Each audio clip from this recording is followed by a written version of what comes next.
ask my students what would make you happy, their predominant response is $1 million. As some of the richest men in the world, I wonder what your response to them might be. I will say this, I am higher on the existing social order than you are.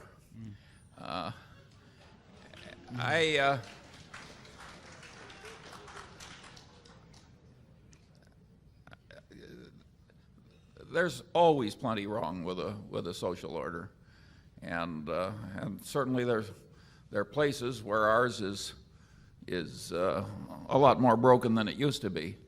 I don't think Warren and I have any wonderful solution to all the problems of the world, but wishing for $1 million instead of some more tangible short step is the wrong frame of mind. That isn't the way we got our $1 million. Yeah. But I don't.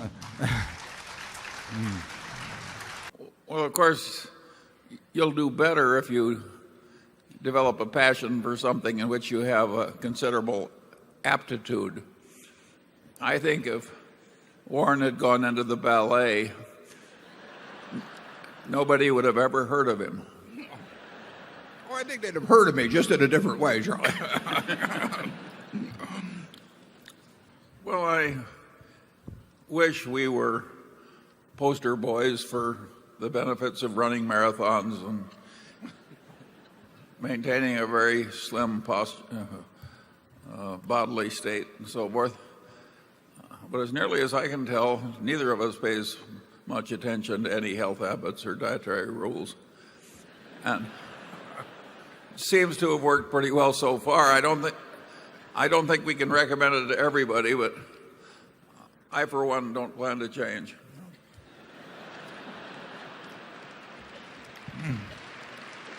Reminds me of a friend I had when I was in the Air Corps, and he was a very skinny man, and he decided to give blood. And they put the needle into his arm, and the blood stopped flowing, and the nurse just started stripping his arm as though it were the udder of a cow. And he got the impression that they were going to get that blood where they took all he had, and he fainted. It was a very unpleasant occurrence.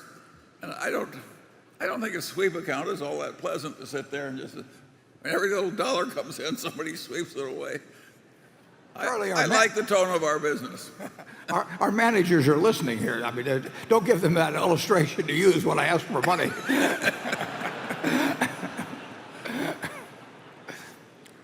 But you know, I've seen people subject to Teledyne and Litton and those people swept every dime every day, basically. And it was a little more economic, but it created a tone in the company which I think is less desirable than ours. We've waited too long on managers, though, sometimes, Charlie. Well, sure, you and I participated in taking one man directly from an executive chair into an Alzheimer's home. There was no... You're hitting a sensitive subject here, Charlie.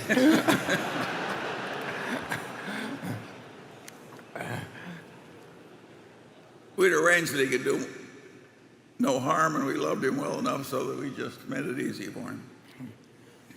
I've never regretted it, have you? No, not at all. No. Not at all. On the other hand, I want to be pretty careful. Reminds me of a friend I had when I was in the Air Corps, and he was a very skinny man, and he decided to give blood. And they put the needle into his arm, and the blood stopped flowing, and the nurse just started stripping his arm as though it were the udder of a cow.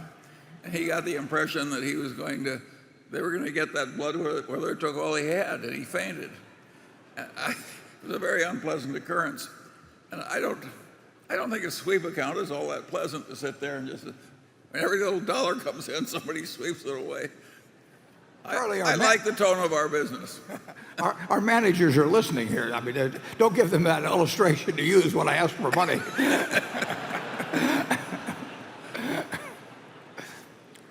But you know, I've seen people subject to Teledyne and Litton and those people swept every dime every day, basically. And it was a little more economic, but it created a tone in the company which I think is less desirable than ours. We've waited too long on managers, though, sometimes. Charlie. Well, sure, you and I participated in taking one man directly from an executive chair into an Alzheimer's home. There was no... You're hitting a sensitive subject here, Charlie.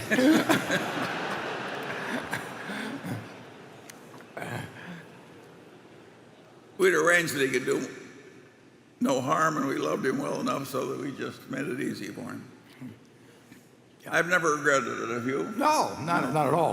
Not at all. On the other hand, I want to be pretty careful. This man has this wonderful horse, and it's just a marvelous horse. It's got an easy gait and good looking and everything. It just works wonderfully, but also occasionally just gets so he's dangerous and vicious and causes enormous damage and trouble and breaks arms and legs for his rider and so on. And he goes to the vet and says, "What can I do about this horse?" And the vet says, "That's a very easy problem, and I'm glad to help you." He says, "What should I do?" And the man says, "The next time your horse is behaving well, sell it."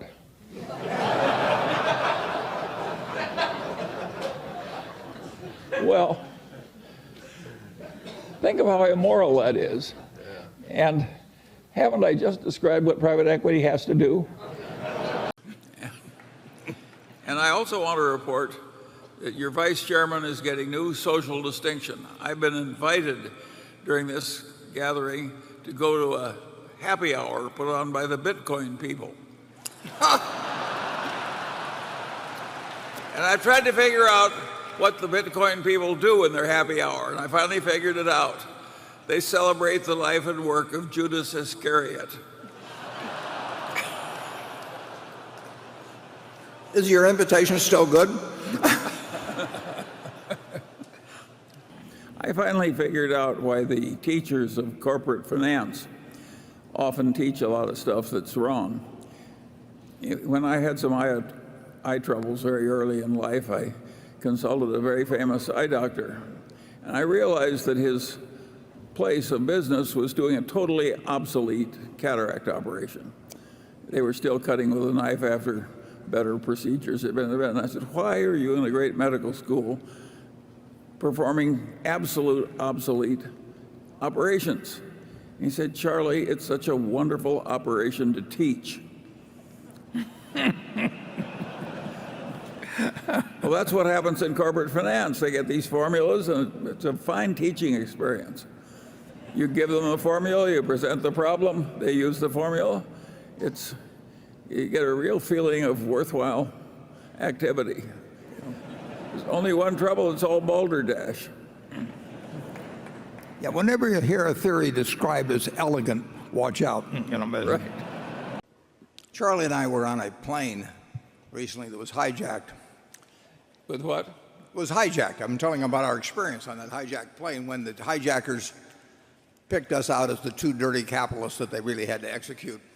But they were a little abashed about it. They didn't really have anything against us. So they said that each of us would be given one request before they shot us. And they turned to Charlie and they said, "What would you like as your request?" Charlie said, "I would like to give once more my speech on the virtues of Costco with illustrations." And the hijacker said, "Well, that sounds pretty reasonable to me." And he turned to me and said, "And what would you like, Mr. Buffett?" And I said, "Shoot me first."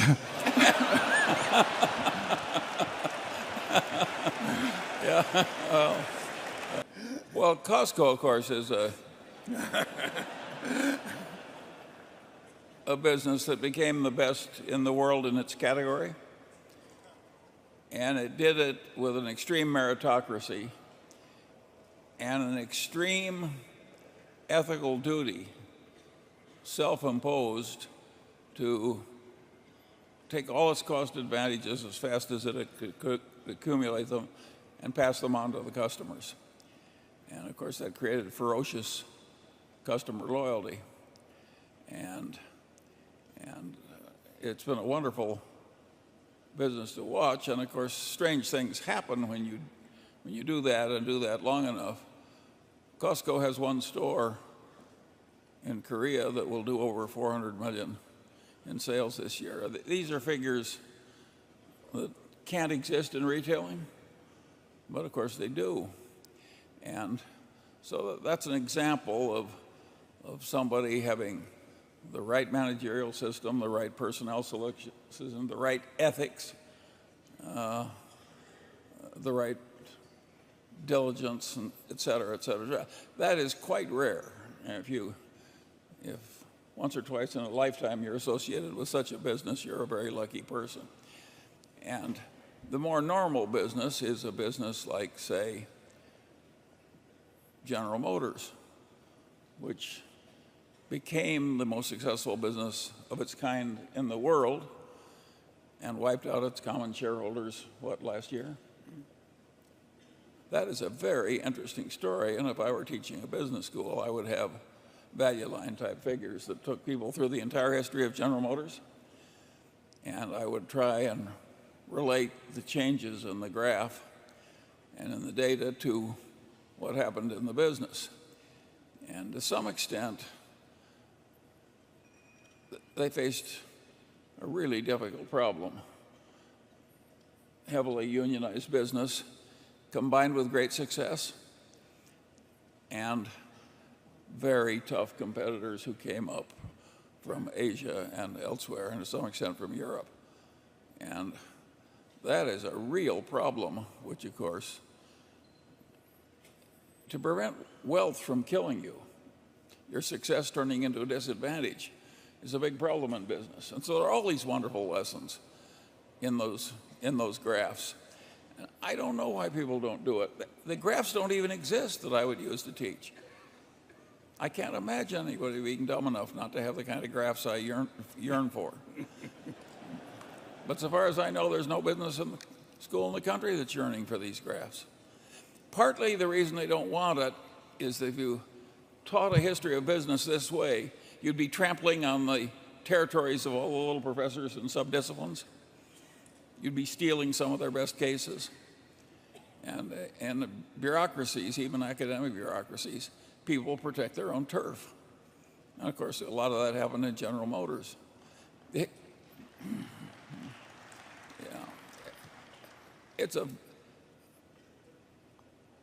I really think the world, that's the way it should be taught. Harvard Business School once taught it much that way, and they stopped. And I'd like to make a case study as to why they stopped. I think I can successfully guess. It's that a course in history of business trampled on the territory of barons of other disciplines, like the baron of marketing, the baron of finance, the baron of whatever. And listen, IBM is an interesting case. I mean, there's just one after another that are utterly fascinating.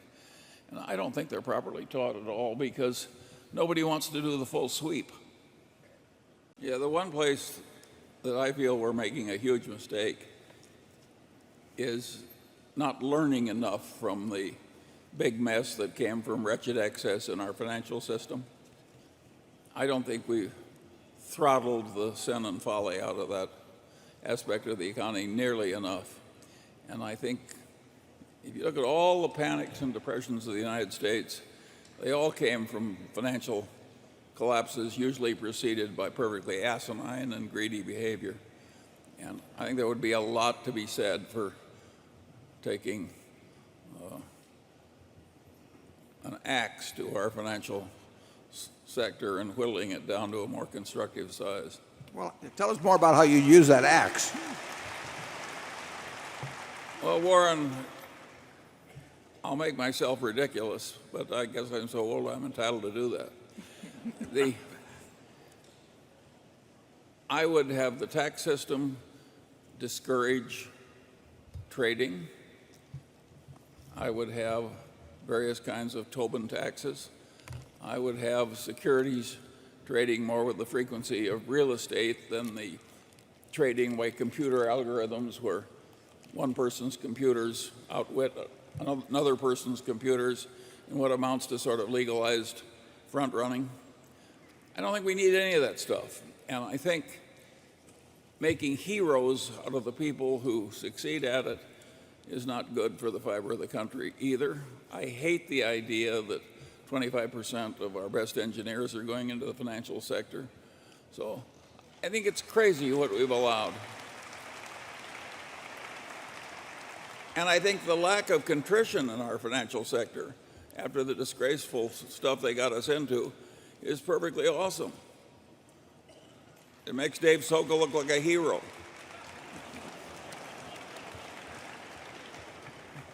He's getting warmed up.